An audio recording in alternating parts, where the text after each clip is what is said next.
Shana Tova, nous allons, Bezrat Hashem, essayer d'expliquer le Shvili Pinchas de Rav Friedman, de Rav Pinchas Friedman sur la paracha Vayeler, qui est Shabbat Tshuva. On va voir comment Moshe est allé résider dans la maison d'études, comment Moshe, grâce au Bet Midrash, c'est-à-dire la maison d'études, il a pu adoucir la lettre Aleph de Harour, de malédiction, et en faire la lettre Bet de Barour, bénédiction. C'est marqué comme ça dans la Torah de cette paracha. Moshe alla et adressa les paroles suivantes à tout Israël. Il leur a dit: j'ai 120 ans aujourd'hui, je ne peux plus vous servir de guide. D'ailleurs, Dieu m'a dit: tu ne traverseras pas ce Jourdain. Rashi dit: j'ai 120 ans aujourd'hui, c'est exactement le jour de son anniversaire et le jour où il va mourir. Aujourd'hui sont accomplis mes jours et mes années. En ce jour, je suis né et en ce jour, je mourrai. C'est-à-dire qu'en vérité, il ne peut pas aller plus haut spirituellement. Il est à l'arrêt, il ne peut plus aller monter. Alors, on va essayer de comprendre le début du verset. Moshe alla. Où est-ce qu'il est allé? On ne sait pas du tout. D'habitude, on dit qu'il est allé parler à tout Israël, il est allé transmettre à Israël, et là, il y a marqué, il est allé tout simplement. Le Targum Yonatan, il propose l'explication suivante dans Bet Ulpana. Il dit, il est allé où? Au Bet Midrash. Bet Midrash, c'est Bet Ulpana, c'est-à-dire la maison d'études. Cependant, on a encore besoin d'une explication. Qu'est-ce qu'a vu Moshe pour aller au Bet Midrash le jour de sa mort? Qu'est-ce qu'il a vu? On va commencer l'explication du Matisrar Dov Mahari de Belz sur le fait que Moshe est allé au Bet Midrash, à la maison d'études, explication qui est fondée sur l'enseignement du Rabbi Yehoshua de Belz, sur le psaume 94, 12. Heureux l'homme que tu affliges, ô l'Éternel, l'homme que tu instruis de ta Torah. Il dit comme ça: le roi David a voulu nous donner un conseil formidable pour échapper aux souffrances. Comme le rapporte le Talmud de Brachot 5a, les souffrances atténuent les fautes de l'homme.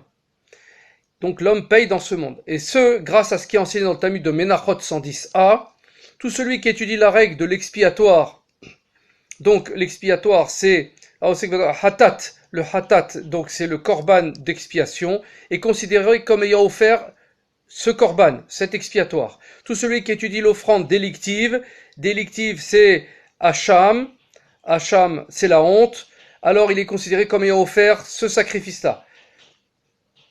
Ainsi on lit les passages des remontrances dans la Torah, avec crainte envers Hachem, et on comprend qu'on mérite vraiment ces punitions normalement en raison des actes que nous avons commis.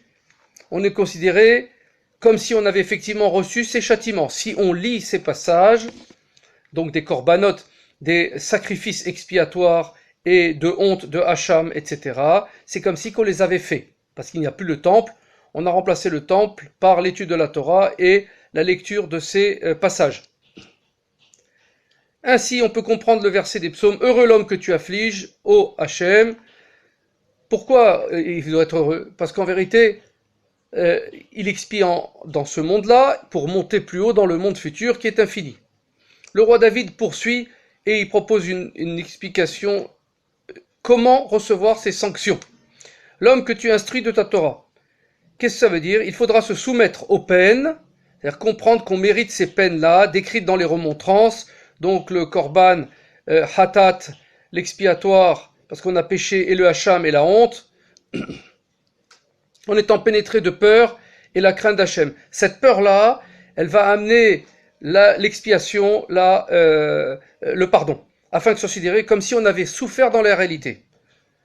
À partir de là, on poursuit le Maharid.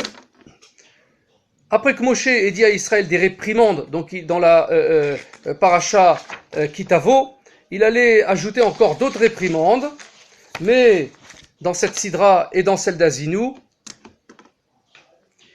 il a voulu les renforcer en disant qu'ils n'auront pas à subir en vérité les réels tourments. C'est pourquoi Moshe alla et adressa les paroles suivantes à tout Israël, qui signifie, selon le Targum Yonatan, Moshe alla résider dans la maison d'instruction, dans la maison d'études. Il a le Bet Midrash pour enseigner des paroles de réprimande. Il les a réprimandées pour qu'ils puissent comprendre qu'il existe un conseil pour être sauvé des tourments. Quel est ce conseil? Étudier les paroles de réprimande dans le Bet Midrash en étant rempli de peur et de frayeur, afin de s'éveiller à la tchouva, au repentir. C'est considéré comme si on a suivi subit les peines et sanctions dans la réalité. Telles qu'elles sont, ceci sont les paroles sacrées de ce Targum. Pardon. On va rajouter une explication de l'interprétation du Targum de Yonatan. Moshe est allé résider dans la maison d'instruction, dans la maison d'études, en se référant à un midrash étonnant, très étonnant, de Bereshit Rabbah. De Bereshit Rabbah 1:10. Pendant 26 générations, la lettre Aleph a été comme un gardien dans le trône divin. Elle disait devant Hachem, maître du monde, je suis la première des lettres, tu n'as pas créé ton monde par moi, puisqu'il a créé le monde par Bet de Bereshit. Dieu lui a répondu, le monde et ce qu'il contient n'a été créé que par le mérite de la Torah. Comme il est dit dans les Proverbes 3:19, l'Éternel par sa sagesse a fondé la terre. Bientôt je vais donner la Torah sur le mont Sinaï, et je ne commencerai que par toi. Comme il est dit, Anochi Hashem Elokecha.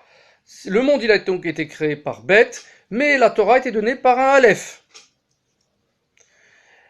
Le Rav Shlomo Kluger dans Imre Shefer Bereshit s'étonne à cause d'un autre midrash. Pourquoi le monde a-t-il été créé par la lettre Bet? Car c'est un vocable de bénédiction, Baruch Ata, Beracha, bénédiction. Et pourquoi pas avec la lettre Aleph? Parce que c'est un vocable de malédiction, Arur. Donc Dieu a voulu créer le monde sur le mot Bet de Bereshit, de Baruch, de bénédiction. Hachem a dit, je crée par un vocable de bénédiction, fasse qu'il subsiste. Ce qu'il veut Hachem, c'est que la bénédiction subsiste en fonction de nos actions.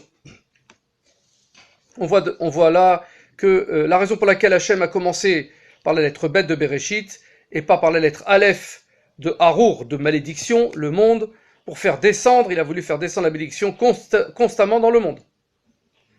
Pourquoi alors? L'autre question, pourquoi le don de la Torah commence-t-il par la lettre Aleph de Anochi? Puisque c'est la lettre qui veut dire malédiction. Rabbi Kluger répond, il dit, oui, la lettre Aleph est une allusion à Harur, mais par la force de la sainteté de la Torah, il est possible de transformer la malédiction en bénédiction. On peut comprendre alors que la création du monde avant le don de la Torah, Hachem n'a pas voulu introduire la création par la lettre Aleph qui est une malédiction, car il n'était pas encore possible de transformer la malédiction en bénédiction par la force de la Torah. Puisque la Torah n'était pas donnée, on ne pouvait pas transformer la malédiction en bénédiction. Aussi, il a fait commencer le monde, il a créé le monde par la lettre Bet de Bereshit, de Bet de bénédiction. Maintenant qu'on a la Torah, on peut donc transformer cette malédiction en bénédiction. On comprend alors ce que le Talmud explique en ce qui concerne les lettres Aleph et Bet dans Shabbat 105a. Aleph Bet, Aleph Bina. Rashi dit Aleph Bina, c'est l'étude de la Torah. Selon ce qu'on a vu, on peut dire que nos sages ont voulu nous évoquer un enseignement concernant ces deux lettres, Aleph et Bet. À savoir, nous apprendre que grâce à l'étude de la Torah, il est possible de transformer la lettre Aleph, initiale du mot Harur, malédiction, en lettre Bet, initiale du mot Baruch, bénédiction. On peut aussi ainsi comprendre que c'est pourquoi le Talmud se réfère au lieu d'étude de la Torah par l'expression Bet HaMidrash, Bet HaMidrash, la maison, Bet c'est la maison aussi, de Midrash, de l'explication, le Drash, l'explication de la Torah. Ce nom fait allusion au fait que la Torah qui est étudiée possède le pouvoir de transformer toutes les malédictions, je dis bien toutes les malédictions, en lettres bêtes de Baruch, bénédiction. À partir de là, on peut expliquer un passage du Talmud de Souka 52b. Dans l'école de Rabbi Ishmael, il a été enseigné ce qui suit. Si tu rencontres cet être abominable, c'est le Yetzer Hara, tire-le vers le Beth Midrash. S'il est fait en pierre, il se dissoudra. S'il est fait en fer, il se brisera. L'être abominable, c'est le serpent originel, à savoir le mauvais penchant qui a fait fauter Adam et Chava et qui est responsable de la mortalité. Avant, nous étions éternels avant la faute. Ainsi, Hachem le maudit, comme il est marqué dans Genèse 3, 14, « Tu es maudit plus que tous les animaux et plus que toutes les bêtes des champs, le serpent. » Voici la règle qu'on enseigne dans la Mishnah Kelim 12, 2. Tout ce qui est attaché à ce qui est rituellement impur est rituellement impur. Donc tout ce qui est collé à quelque chose d'impur devient impur. Tout ce qui est attaché à ce qui est rituellement pur est rituellement pur. Donc par exemple, rentrer dans un mikvé qui est toujours pur, on devient pur. Par conséquent, celui qui est relié au mauvais penchant, le serpent originel, qui est maudit, lui aussi, malheureusement, il peut être maudit. C'est pour ça que nos sages ont enseigné, si tu rencontres cet être abominable, donc le serpent, tire-le vers le Beth Midrash. Ce lieu où on étudie la Torah est donc une ségoula, une réparation pour transformer la lettre Aleph de maudire en lettre Bet de bénir, en vertu du Bet Ulpana. Bet, donc maison de Ulpana, de l'explication. Grâce à ça, on pourra surmonter le mauvais penchant et s'en défaire. C'est donc le sens de la suite du passage du Talmud. S'il est fait de pierre, il se dissoudra. S'il est fait de fer, il se brisera. En effet, par le pouvoir de la Torah qui relève de Aleph Bet, Aleph Bina, on peut annihiler, le Aleph devient un Bet, on peut annihiler le mauvais penchant par les deux vertus des lettres Aleph Bet, qu'il soit comme la pierre. Aleph, c'est aussi la première lettre de Even, une pierre, ou comme le fer, Barzel. Toujours Aleph Bet. Aleph, pierre, Even, et Bet, fer, Barzel. Cela nous donne l'explication du Targum de Natan. Moshe est allé résider dans la maison de Bet Ulpana de l'instruction, il est allé au Bet Amidrash, en araméen Bet Ulpana. On peut suggérer qu'il fait allusion au pouvoir formidable du Bet Amidrash, où la Torah est étudiée, où l'on transforme Ulpana, la lettre Aleph, qui fait allusion à Arour, maudit, en lettre Bet, qui fait allusion à Barour, béni. Telle est alors la signification du nom Bet Ulpana. Le Bet Ulpana, donc la maison d'étude, la maison de la Torah, elle transforme, quand on y rentre et qu'on étudie, elle transforme la malédiction en bénédiction. La Torah peut s'expliquer, peut s'interpréter, on le sait, selon 70 facettes. Et le Rav Friedman dit qu'il a pensé expliquer la raison pour laquelle Moshe est allé au Bet Amidrash le jour de sa mort. Il voulait nous enseigner que certes, il nous a quittés, il est monté vers les cieux. Mais si on veut nous relier à lui, avec lui, même après sa mort, il faut aller dans le Bet Amidrash et s'engager dans l'étude de la Torah que Moshe nous a ordonné. En rentrant dans le Bet Amidrash, on est chapeauté, on est aidé par Moshe qui est parti là-haut et qui intercède pour nous auprès du ciel afin que la malédiction se transforme en bénédiction. Pour comprendre cela, on va se référer à un enseignement du Talmud de Yevamot 96b. Rav Yehuda a dit au nom de Rav, quelle est la signification de ce qui est écrit? J'habiterai dans ta tente, Olamim, pour toujours. Pour toujours, Olamim, à tout jamais. Est-il possible pour une personne de vivre dans les deux mondes, à tout jamais? Donc Olamim, Olamim c'est un pluriel, ça veut dire les deux mondes, simultanément donc dans le monde matériel et le monde spirituel, ou le monde de la vie et de la mort. Plutôt David a dit devant Hachem, maître de l'univers, que cela soit ta volonté, qu'il dise une question de halacha en mon nom dans ce monde, comme Rabbi Yochanan a dit au nom de Rabbi Shimon Bar Yochai. Tout érudit de la Torah au nom duquel une question de halacha, de loi est dite dans ce monde, s'élève, le prononce dans le monde, prononce les mots dans la tombe. On sait très bien que Sfataim Divrot, les paroles, les lèvres du Tana qui a parlé, elles continuent de parler, si on peut dire, matériellement et spirituellement dans l'autre monde, même après sa mort, même après son départ. La mort, je n'aime pas, c'est après son départ, son changement d'état, et parce que c'est lui qui les a dites. Donc s'élève, Frot Divrot Bamavet, l'explication de Rachid dit comme ça, au nom duquel, si on rappelle le nom de la personne qui a dit la halacha, les lèvres de cette personne les prononce dans la tombe comme s'il était vivant. Tosfot rajoute, commentaire, lorsque son âme est dans la yeshiva d'en haut, donc l'aneshama elle est dans la yeshiva d'en haut, ses lèvres bougent dans la tombe en bas, comme s'il parlait, il s'avère qu'au même moment, ils habitent donc dans les deux mondes. On fait descendre ces personnes dans les deux mondes, donc aussi Moshe. On a encore besoin d'une explication. Quel est le grand avantage pour un homme de vivre dans les deux mondes? Par le fait qu'on dise une parole en son nom et que ses lèvres bougent dans la tombe comme s'il était vivant. C'est quoi l'avantage? Et alors s'il le dit dans le monde matériel aussi? L'explication est la suivante. Comme l'ont écrit tous les commentateurs, grâce à cela, cet individu mérite de recevoir une récompense. Donc c'est la récompense de monter de niveau. Comme s'il était en train d'étudier la Torah, il étudie la Torah maintenant comme s'il était en vie. Voici ce qui écrit le Torah Traim dans Yebamot. La récompense pour la Torah et les mitzvot n'est pas de ce monde. Mais c'est dans le monde des âmes que l'âme reçoit sa récompense. Le corps qui est enterré dans ce monde ne reçoit de récompense que lorsque la résurrection des morts se fera. Donc le corps recevra sa récompense par la suite. Toutefois, quand on dit une parole de halacha en son nom dans le monde, en nom de la personne dans ce monde, même le corps qui est enterré dans ce monde, il reçoit une récompense incroyable. Et en ce que ses lèvres remuent et qu'il a un profit dans le fait qu'il ressemble à un être vivant. Il redevient vivant en quelque sorte. Chidouche du Chida. En plus, on va expliquer selon comment, par notre étude de la Torah, l'élève donc de Moshe Rabbeinu, donc pareil, on applique ça à Moshe, elle bouge dans sa tombe alors que Moshe n'a que transmis la Torah qu'il a reçue d'Hachem. On va se référer à ce que rapporte le Chida dans Pnei David, Chukat, au nom du Panim Meirot, sur le verset des Nombres 19-14, ceci est la Torah, un homme qui meurt dans la tente. Zot a Torah Adam ki amud ba oel. Explication. Ceci est la Torah. Celui qui étudie possède une qualité particulière.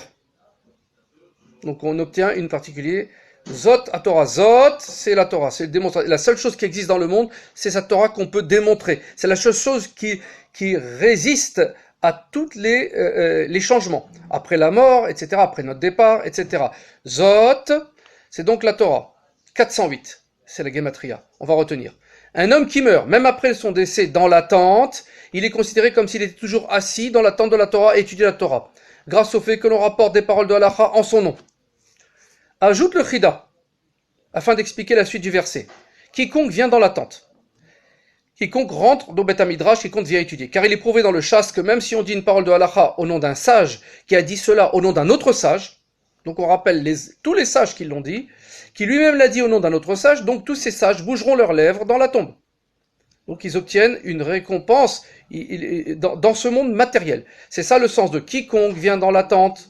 Ce n'est pas seulement celui qui a dit cette halakha le premier, mais tout celui qui est venu dans la tente de la Torah pour rapporter cette halakha en son nom est considéré comme étant lui-même dans la tente de la Torah.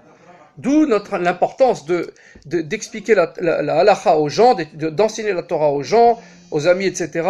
Parce que on tire un énorme mérite dans ce monde-là et dans le Olam Haba. Et après notre départ, quand on rappellera les choses, à ce moment-là, il y aura aussi un grand mérite. Le Chida, qui a cité le chasse comme preuve, se réfère à ce que rapporte le Talmud de Psachim 104b. Rav Yehuda a été mécontent de son fils, Rav Yitzhak, qui n'a pas été le voir lui-même.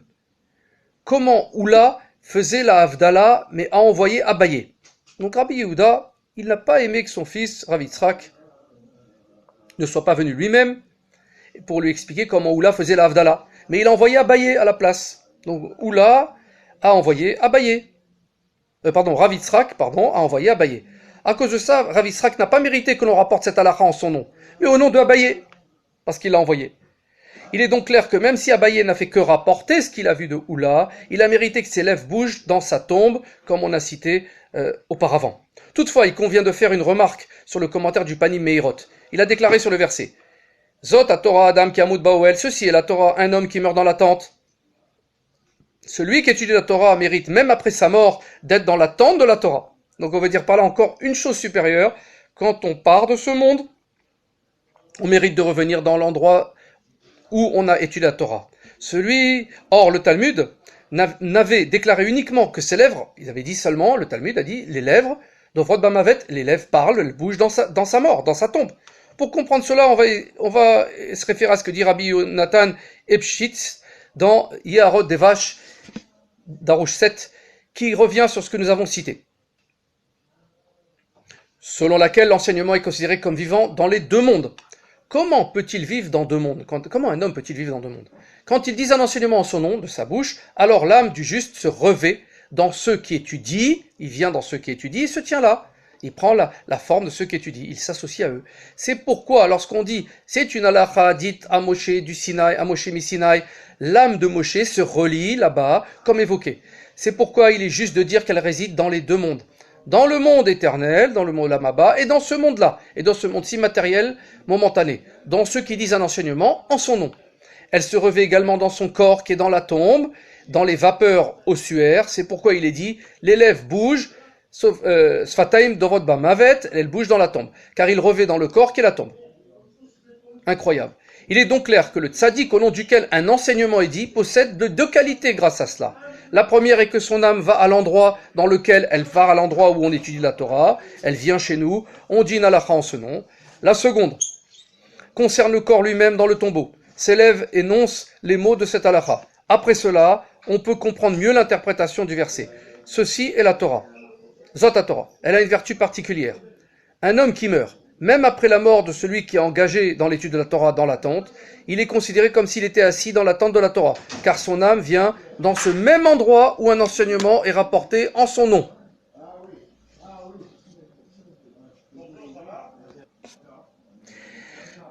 C'est ainsi qu'il faut comprendre l'expression usuelle, échangée entre les maîtres du Talmud. Moshe, tu as bien parlé. Moshe Shapir Ka'amarta. Moshe, tu as bien parlé. Le Harizal, alors le Harizal, le Rekadosh, Rabbi Yitzhak Luria, il explique que chaque érudit, chaque sage est gratifié d'une étincelle de Moshe, qui est la source étant dans les Tikkuné Zohar. Dans le Tikkuné Zohar 69, 112, il dit comme ça. L'influence de Moshe dans chaque génération, dans chaque juste et érudit qui étudie la Torah. Selon ce qui précède, grâce aux sages du Talmud qui ont étudié la Torah, que Moshe a donné au nom de Hachem, Moshe a eu le privilège d'avoir les lèvres qui bougeaient dans la tombe. Et son âme est venue dans le Beth Midrash, dans l'endroit d'étude, pour participer et investir et rentrer dans ceux qui étudient la Torah, à telle enseigne que l'un disait à l'autre, Moshe, Shapir, Ka'amarta, Moshe, tu as bien parlé. Ces sages ont ainsi, par inspiration divine, ont saisi que le sage qui avait énoncé ce chidouche l'avait fait par la force de l'âme de Moshe qui s'était revêtue en lui. On dit que dans chaque génération, Moshe, il investit la Neshama de Moshe, on prend une étincelle Neshama de Moshe quand on étudie la Torah, et chaque Rav, il devient un Moshe en quelque sorte.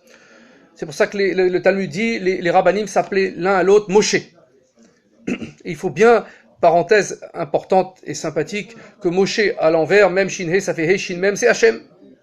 C'est Hachem. Et donc c'est Dieu, c'est l'étincelle divine qui rentre dans Moshe, à travers Moshe qui rentre en nous. On peut comprendre alors ce qui est écrit dans Moshe Allah, dans cette paracha de Moshe Allah. Moshe Allah résidait dans le Beth Ulpana, dans le Beth Midrash. Ce faisant, Moshe a voulu enseigner à Israël au jour de sa mort, c'était le jour de sa mort, que certes son âme s'est élevée vers les sommets, dans la yeshiva d'en haut, yeshiva Shel Ma'ala, cependant n'importe qui d'Israël peut se lier à lui comme de son vivant en se rendant au Beth Midrash pour s'engager dans la Torah que Moshe nous a transmis de la bouche d'Hachem lui-même. Pour preuve de cette idée, on va rapporter l'enseignement du Tiferet Shlomo, Vayakel, 3e passage, concernant le verset. Et Moshe Allah. C'est ainsi que j'ai expliqué le verset Moshe Allah, et adressa les paroles suivantes à tout Israël. Les Rishonim se sont demandé où il est allé, il alla. L'explication est la suivante. Moshe Allah, il est parti. Autre explication, donc, il est parti de ce monde. Malgré cela, il a adressé quand même les paroles suivantes. C'est-à-dire que même s'il se trouve dans le monde d'en haut, celui qui étudie la Torah continue avec Israël à étudier la Torah avec tout Israël, comme cela figure dans les écrits du Harizal, à la Shalom. Celui qui étudie la Torah de façon désintéressée, les Shem Shamaim, sans intérêt, l'âme de Moshe l'investit, elle se revêt en lui. C'est énorme.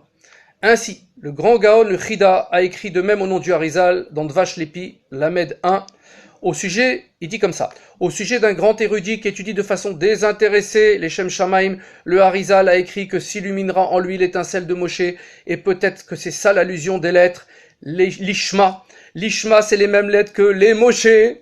C'est énorme, aujourd'hui ce qu'on dit. Les Moshe, c'est l'Ishma, c'est les mêmes lettres, Lamed, Mem, Shin, He, et ça fait l'Ishma, et les Moshe, Lamed, Shin, Mem, He. On a simplement inversé le Mem et le Shin, l'Ishma, c'est les Moshe. C'est d'ailleurs ce que demande Hachem dans Malachi 3, 22. Souvenez-vous de la Torah de Moshe, mon serviteur, à qui j'ai ordonné sur le Chorev, le mont Sinaï, des statuts et des ordonnances, des Hokim Mishpatim, sur tout Israël. On va le dire en hébreu, Zachor, Torat Moshe Havdi, Asher Tziviti, Oto, Bachorev, Al Kol Israël, Hokim Mishpatim. Donc Dieu dit lui-même, il témoigne que Moshe l'a bien servi, il a transmis fidèlement les paroles de Torah. En effet, grâce à cela, son âme viendra dans le Beth Midrash pour nous aider dans la compréhension, dans la bina de la Torah et l'observance des mitzvot. C'est pas seulement la compréhension, c'est aussi l'observance des mitzvot. Il vient nous aider, Bezrat Hashem, à faire Torah mitzvot, puisse cette année être la plus belle de tous dans Torah mitzvot, la santé, la joie, l'étude de la Torah l'Ishma, donc avec Moshe, comme on dit, et puissions-nous recevoir toutes les bénédictions d'Hachem, Baruch Adonai Leolam, Amen ve Amen.